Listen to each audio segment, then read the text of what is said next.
So, hi everyone. Welcome to Tauke Talks, a series of sharing sessions where small but mighty business owners share about their motivation to start their own businesses and the stories behind their journey. So, my name is Candy. This sharing session is brought to you by RYSE, a non-profit program that equips young people with entrepreneurial skills and knowledge to start businesses. RYSE is supported by Citi Foundation. We believe that entrepreneurship is not only for big startup with high technology, but also for the small and mighty.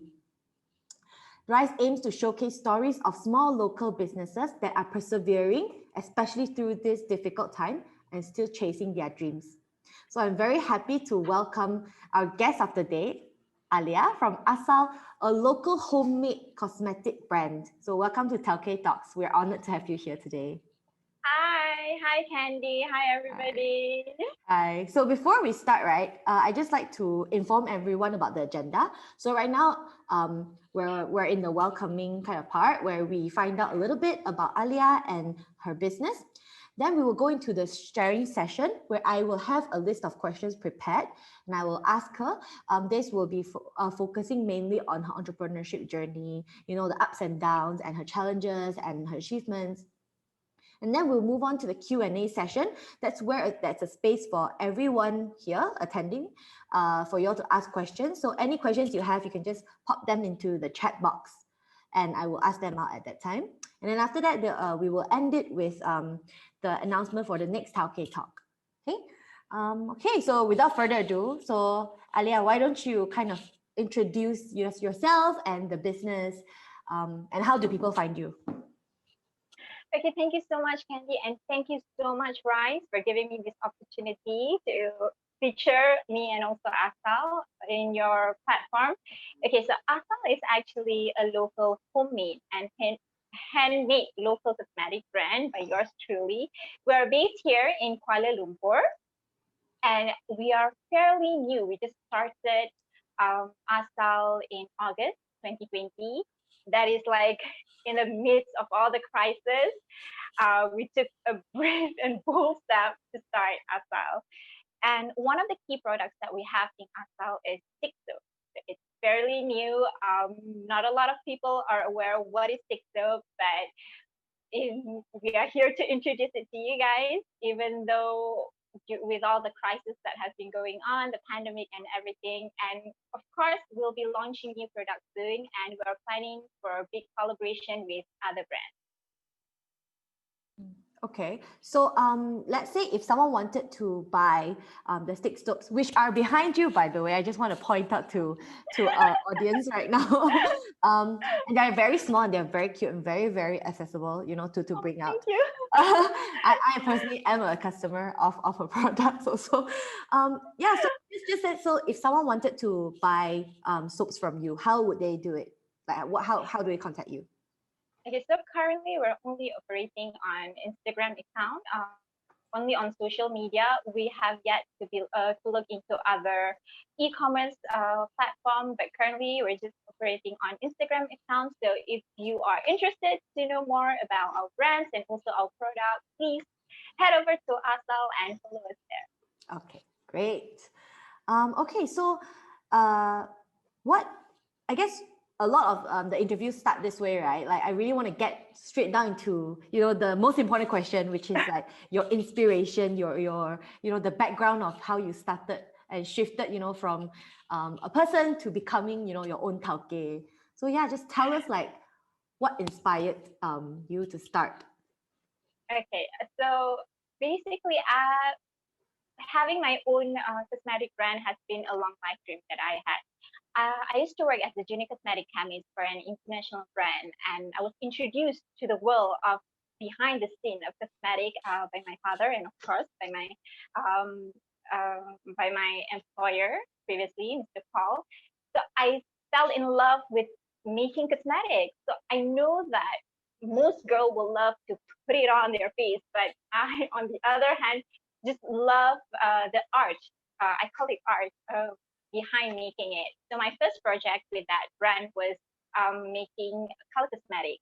That I was making eyeshadows and foundation, and I knew right away I really want to do this. So I continued my study, But at that time, there was not a lot of cosmetic science here in Malaysia. So I did my chemistry.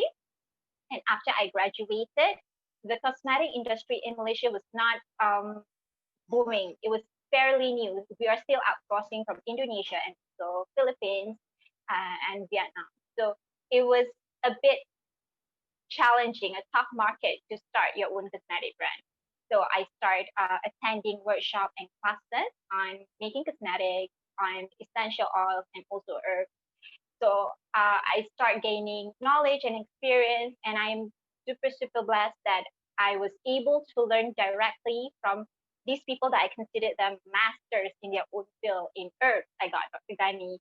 In essential oils, I got Korizan from Grand Station, and in formulation, I got Papa Gatot, who has been formulating for international brand like Lush and everything. So these people inspired me to start my own cosmetic brand.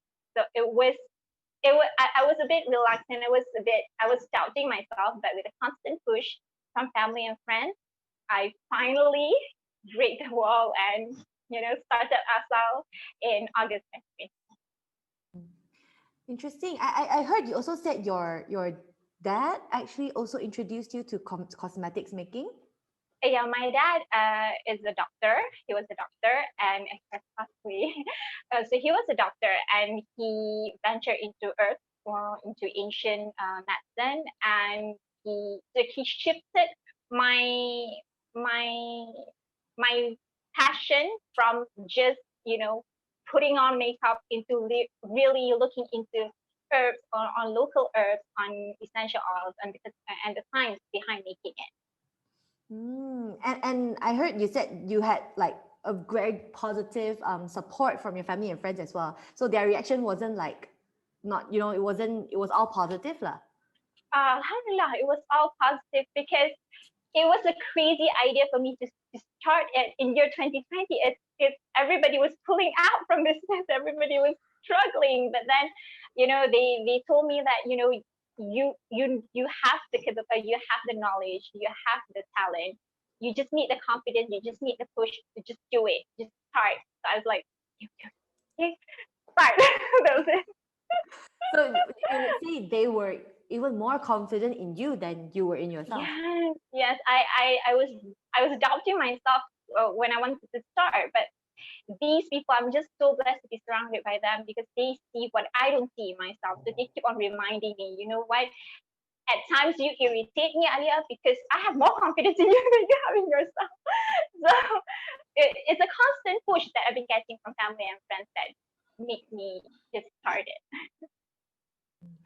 Yeah, I guess, like positive influences really do, shape people's journeys and experiences. So I wonder, like, since you said, you started fairly recently, right? I'm sure you can still remember, the first time, I don't know, when you registered your business or the first product you ever made, right? So I guess, what are the challenges that you faced at the very beginning? Not like now you say, okay, I'm going to start. Like, what were the challenges that you faced? Okay, one of the biggest challenges that I had faced, that I am still facing, is actually sourcing for raw materials because I am so used to sourcing it from outside, from overseas. So when the pandemic hit us, they were not doing any international shipping anymore. So I am forced to look into local suppliers. So I was struggling to reach out to local suppliers to get at least the same standard that I've been using before when I was working, or to get something that is even better. So in terms of pricing, in terms of sourcing out for the suppliers, it was one of the biggest challenges that I am still facing today. And what are your, I guess, strategies, right, or your plans to help you, kind of overcome this challenge? Like I said, Alhamdulillah, I'm just so blessed with positive people. And then when I was struggling looking for raw materials from local supplier, I just reach out to my mentors, like Baba Kato, who has been in this industry for so long. So he has been helping me out to reach out for local suppliers in terms of whatever that I need to make soap or even any other products that I've been making. So I just reach out. I think when you are stuck, there's no other way but for you to reach out to the people who are, number one is of course willing to help you. But if you don't ask for them, they wouldn't know what problem you are facing. So I just reach out to my mentors, or just reach out to friends who has been in the industry, in local cosmetic industry for so long. And they're just so great. They just, okay, share me, you can go here. And then I also registered myself for classes. So when you attend all these classes, most of the teachers will share with you local suppliers. So I think that's one of the way where I counter or face the challenge. Interesting. And I guess it also depends on having, again, like a very positive, helpful community as well, right? Yeah. So, and I want to pinpoint on like one part of your business that's very interesting is you started during like, a global pandemic, right? Where there were so many new restrictions, new SOPs, especially, in manufacturing, especially in getting supplies, especially in, going out to even meet people and things like that. So were there any challenges that you faced specific to like the MCO or CMCO period? And then also, how did you overcome? During when I started, we are already on the phase of the MCO. So, but that was just the launch. The pre-launch happens like since January.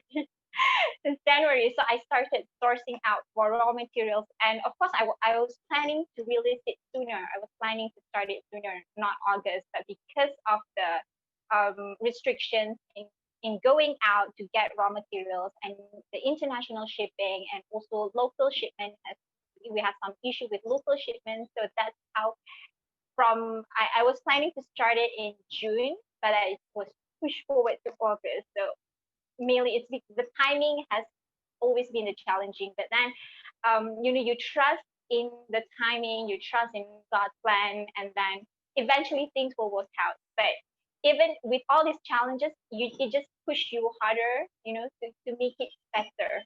It gives you time to produce something that is better. If you rush it so much, the quality, the product that you're gonna give is not as the best. It may not be the best. Understood. Yeah, definitely having a good balance, time and quality is important, right? What would you say were other ways, if any, right, that your business has been affected, by the pandemic, by being on lockdown? Partial lockdown for some people. How do you say, like, other than sourcing materials, has it impacted your work in any other way? In terms of sale, of course, because when the pandemic hits us and we are not allowed to leave the house, and then source of income from one household to another just starts to drop low, and then people stop to purchase. But then I think one of the best thing about Malaysia is, instead of stop buying, people keeps on buying more. I am surprised at the amount of parcels that our delivery that our courier service has to go through. So yes, the sale has been a bit of a challenge because we are fairly new. So we are competing with established brands, and then what we bring is fairly new too. Stick soap is, nobody knows about it. What is it? So the challenges in terms of sales is there. Yeah, because I when I first heard stick soap, right, I thought it was just a stick of soap, like a soap that's shaped. Yeah. So then I didn't realize that it had its own little tiny plastic cubby. It's like a lip gloss thing where Yeah. Yeah. So yeah, I would agree that it's fairly new, especially in Malaysia. Funny thing that you brought up your competitors. I would say, like, currently this kind of local cosmetic industry in Malaysia, or handmade, like artisanal, that kind of brands they are quite booming, because I do know a few other brands. So what would you say have you done in terms of kind of differentiating yourself to compete? Yes, a local handmade or homemade cosmetic brand has been booming, and every now and then I will see new brands popping up, and they produce amazing items. So I differentiate Asal is of course by coming out with something that is different. It has to be different. It is a soap, but then the way I package it, it has to be different. If I'm coming out with lotion, the way I package it, it will be different. So I would love for Asal to be known as something that is um, out from the ordinary. Your soap is not like the ordinary soap that you got from other brands. So yeah. Yeah, I think this would be a great time to kind of introduce the flavors as well, or the scents that you have right now. Okay. Currently, when we started, I started with two scents, which was geranium and also neem. But we have two different types. One is for sensitive skin, and one is for normal skin.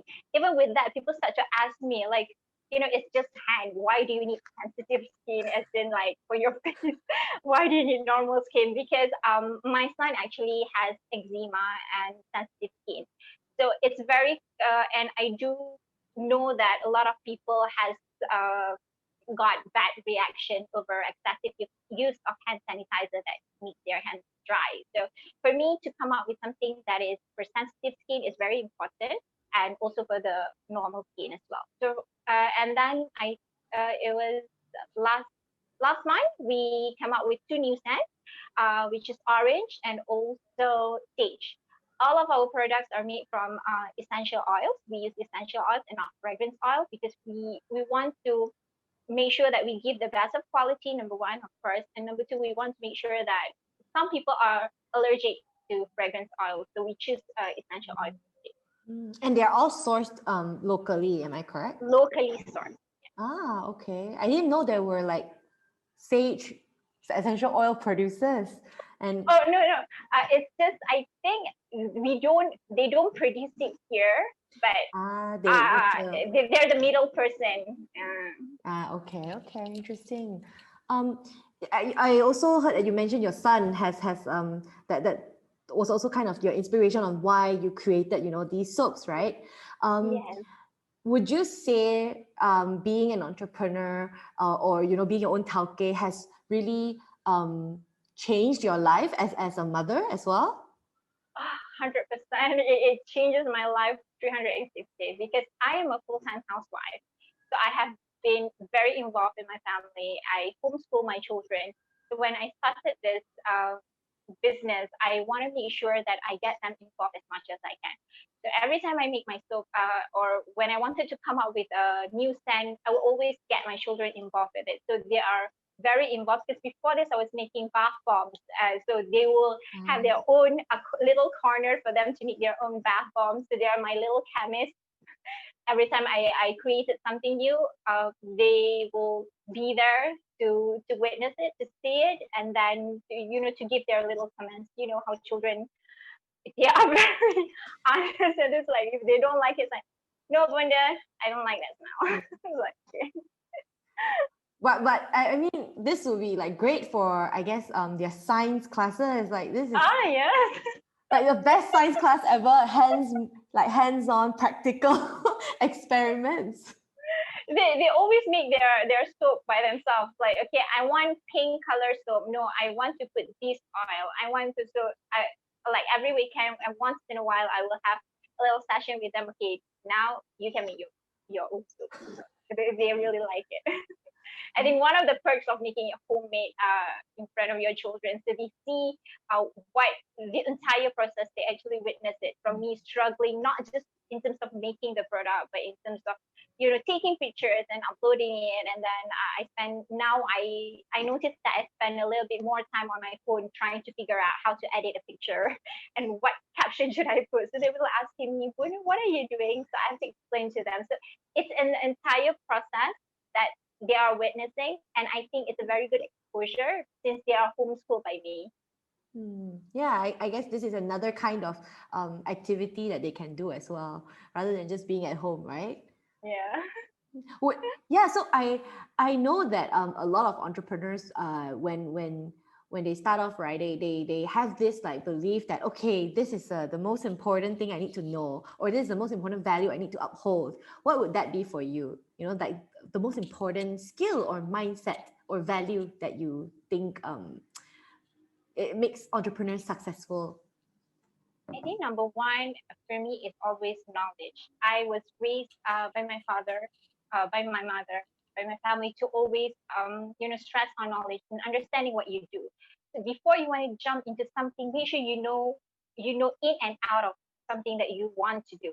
So I would stress on number one is knowledge, and then number two is passion. If you love something that you are doing, you don't feel tired, you don't get bored, and of course when you love something, the passion that you have, the fire in you, you will do whatever it takes. You will gain as much as knowledge as you want, as you can, and that you will dig and dive and try to give the best. So yeah, knowledge and passion for what in anything that you want to do. I think those are two important keys that I. Yeah, and I see that definitely from your previous answer. You said like if you don't know anything, just ask, just reach out and try to get the information. And I see that from your starting lah, right? Yeah, I am very persuasive. Like if I don't know something, I can be very annoying that I will keep on badgering that person. Okay, how do you do this? How? Like, okay, why? Why not this much? Why not that much? So yeah, I can be that. Yeah, but persistence is definitely important, you know? Okay. I think it's a good time for me to insert some of the audience questions because there were three pre-submitted questions. I think it kind Oh, of ties okay. with, yeah, I think it ties with what you were talking about right now. So there was one person that asked, right, how do you manage your time juggling between caring for your family and managing household affairs and, you know, your passion, which is this business? I think the credit goes to my support system. I cannot do this without them. So the credit goes all to them. I am no Wonder Woman. I am no Superwoman. I can't juggle everything all together at one time. So with a perfect balance and a good support system, I think I was able to juggle between homeschooling my children and also house chores and also concentrate on the business. It's a good support system that I have. That's all. I can't take the credit for it. It's the support system that I have that makes me be able to do this. Yeah, once again, highlighting, you know, the need for a positive, supportive Yes. kind of system. And I have two more questions. So one more is asked by Tati and Amelia. So they asked, what keeps you motivated to you know go on about this Um, business? I think what keeps me motivated, number one, is the passion that I have.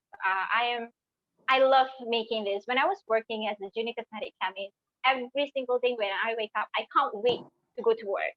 Yeah, I think when you have the fire within you, when you love something that you do, it will keep you motivated. And of course, we are all human. We are not going to be all perky and excited and motivated 24 hours, right? There will be some downtime. So again, like I said it before, a good support system, a positive people circle that you have will keep you motivated when you are feeling down, when you're feeling low. So it's a balance between both.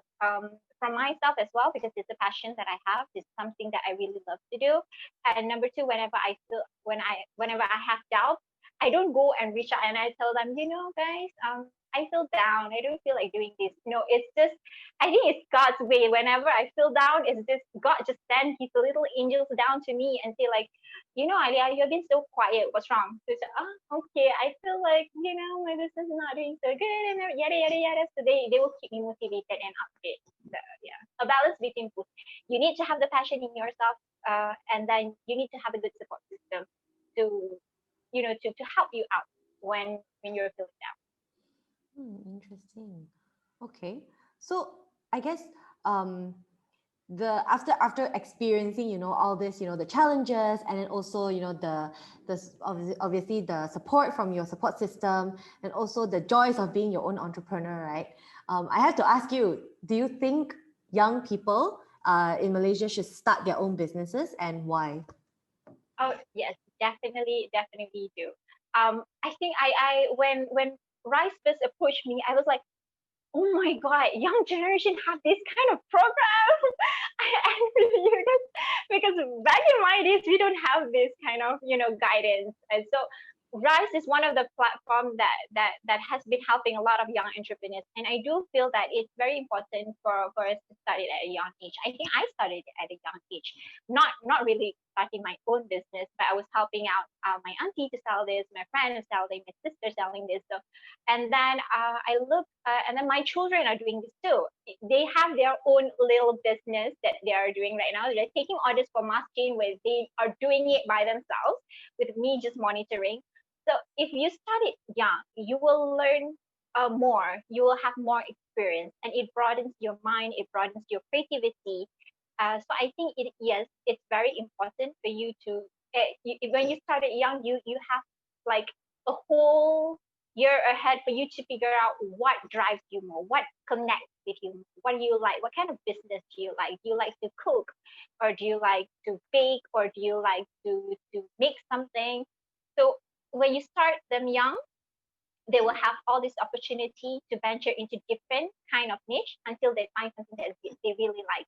And on top of that, when you're doing entrepreneurship, you're not just learning how to sell. You're learning the entire process of making it, of selling it, of promoting.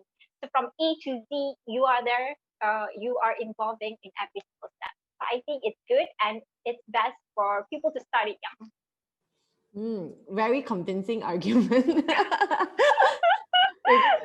We will show this to a lot of young people and be like, see, they want this opportunity. I wish such program existed when I was younger. Yeah, so I'm like, I see, you better get the chance now. Yes, you better grab them. Yeah. Okay, I guess that's all the questions from me, but I do see one audience question. It's from Azrin. So she asked, why hand soap? Why not shampoo or body gel? Or where did you get the idea of doing soap stick? Okay, so this, like, the idea of soap stick actually comes from many angles. One of it, I think, as soon as I become a mother, uh, having soap in my bag is very important. It's very crucial, and I always bring the tiny, tiny bottles of liquid soap in my bag. And I'm a bit clumsy at times where I will accidentally spill soap in my bag. So that will create a whole drama. And there are times where when you put your the liquid bottle soap in your back pocket and you forgot to close it properly, you sit on it. Yeah, it doesn't look good on your pants, you know that. Accident. So what I did before this was I cut tiny bar soap and I put it in a plastic bag. So it is quite a hassle for me to do that. And then I noticed that when we go outside, public toilets will usually run out of soap. And then I always doubt what kind of soap the restaurant provides. And then schools, of course, we don't have soap at school canteen. And on top of it all, the pandemic hits us, and KKM, WHO has been urging us to go back to the basics for good hand hygiene. So I thought like it would be very nice if I could come out with something that ease everybody. The drama of carrying of spilling soaps, and then the never ending unavailable soap wherever you go. And then so I thought when I first started stick soap, I actually put it in a lip balm container. It was very tiny, and so my husband was trying to dispense it. It's like, you know what, this is annoying because it's so tiny, I cannot dispense it. I was like, oh, okay. So back to the idea board. And so I was like, okay, I looked into the stick glue packaging. So it was very difficult for me to get it. And then I came across deodorant tube. I wish I could take the credit for inventing this, but I did not. So when I started it, I thought I was a genius. I invented something new. And then when I tried it, when it was complete, I give it to my my family. I give it to my friends, and it's like, I know you're a genius. I wish I'm a genius. But then when I Google it up, like, okay, TikTok is nothing. It's not, I did not invent it. So, but then it is fairly new here in Malaysia. When I started it, not everybody, until today, not everybody really knows what is stick soap, and why I choose it to focus more on hands instead of the entire body is because when the pandemic hits us, like I say, KKM and WHO has been urging us to wash our hands frequently with soap for at least a good 20 seconds. So that's why I'm focusing more on a good hand hygiene comparing to the entire body. I mean, like, I could come out with body care products, but that is something that other homemade cosmetic has been doing. So in order for me to break the wall, in order for me to put a mark on this homemade cosmetic industry, I have to come up with something different. Inshallah, of course, in the future we'll be coming out with body care and other branch. But for right now, I need to put my mark out there that whenever you think of Asal, it is something that is out of the extra. It is something that is not the ordinary that you have been using. Oh, okay. I mean, really smart on, choosing like this flagship products, right? And then just breaking into the industry first, then you kind of expand. I think that's really smart. I have another question from Amira. So she's asking, I think she's interested. So she said, do you have any lavender fragrance? My daughter is actually pushing me to do lavender. She's like, okay, Bude, you have green, you have the clear color, you have red, and you have orange. Now I want purple and I want blue. Okay, I'm cracking my head to come up with blue and purple. So lavender is definitely on the list. Okay. So check out Asal's Instagram and Facebook, Amira. So they might, really, really quickly like do this product because there is definitely interest. Yeah. Sari is asking, Asal is a very unique name for a brand. Any story behind it? Okay. Everybody that knows me know that I am very classical and traditional kind of girl. So I like everything that relates to Malaysia. I would love people to know I am very proud where I come from. I'm a very proud Malaysian. So I want it to represent Malaysia as much. So I was, brainstorming the name, and I've been asking my friends, and I've been asking my sister. So my sister actually suggested the name Asal. So it's like, okay, it sounds a bit okay. I have to rethink about it. So when I sit down and really think about Asal, the name Asal, it hits me because it has a meaning behind it, as in no matter how high you fly, never forget your roots. Always go back to your Asal. And then Asal is also a journey for me. It's a journey from my hectic schedule. It's a journey where, because at times I got so engrossed with living on a fast-paced life that I completely forgot about, what humbles me down. Completely forgot about my background. So when I choose the name Asal, it brings me back home. I feel so homey. I feel like, feel so grounded. And then when I say Asal is not just so much of where you come from. It's more than that. It's like you're going back to nature. So nature is your Asal. We are all from nature. So when the pandemic hits us, everything was so fast, and then we were forced to stop. And when everything was stopped, we were not allowed to go back. I see progress in the environment. I see the natures are singing happily. So it's going back to your Asal. That's how I define Asal, and that's why I choose. And there is a follow-up question from Alina. She's asking, what do you want people to think when they think of your Asal products? I want them to, number one, if you're Malaysian, I want you to be proud of Asal, of every single product that we are going to come out with. And if you are not from Malaysia, I want you to know Malaysia. I want you to know Asal is from Malaysia. I'm a very patriotic kind of person. So I want people to connect with Asal product. It's something that it is something that is very convenient for you to use, for you to bring anywhere that you go, and it brings you back home. It brings you back to your Asal. That's such a nice tagline also. And I guess it's also because your products are using mostly herbs, right? Yes, and plant-based stuff as well. Okay, great. I think these are all the questions that we have and our audience has. So yeah, thank you so much for your insight, Alia.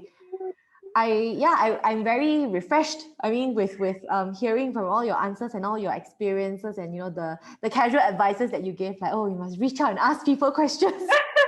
Yeah. So yeah, I it has been great having you on, and I really want to thank you for taking out your time. Thank you. Yeah, this was Alia from Asal sharing about their experiences at Tauke Talks, brought to you by RYSE and supported by Citi Foundation. So I guess what I'm taking away from this is it really takes a village to raise a child, and in this case, a business. And I guess Alia really emphasized and highlighted, how like positive environment and like supportive, communities, friends, families, even mentors will really make or break your business, right? And I think you're very humble to say, like, oh, my achievements are not mine alone. I credit them to my support system and all that. I think that's just really nice and really warm, and I think that also goes in line to how you say you want people to feel proud and patriotic, and you want to show that through your products as well. So I think it all ties together. Yeah, so I hope everyone else was just as motivated and inspired as I was. I hope everyone got inspired to really take her advice, just to ask questions, and always just have the passion, and go back to where your roots are, whatever your passion is. So thank you so much again, Alia. Thank you, Rice. Thank you Yeah. for giving me the opportunity. Thank you so much. I really want to thank you for like, taking your time and answering. Yeah. So if you are interested in like sharing sessions like this, so don't forget to sign up for our next Tauke Talk session. It will be next Wednesday on the 25th of November at 8 p.m. as well. But the language will be in Mandarin, and we're talking to Danny from Herographers. So Herographers is an app, a photography app. Yeah. So we definitely would like those who are interested to join us as well. Yeah, so thank you so much, everyone. If your goal is to learn more about building businesses or anything about entrepreneurship, basic entrepreneurship, feel free to like and follow our social media pages. We are on Instagram, Facebook, and we are organizing really fun competitions like story writing competitions and comic drawing competitions to tell stories about small businesses as well. And we are launching that very, very soon. So yeah, just follow us to get more info as well. Yeah, thank you so much, everyone. Thank you, Alia.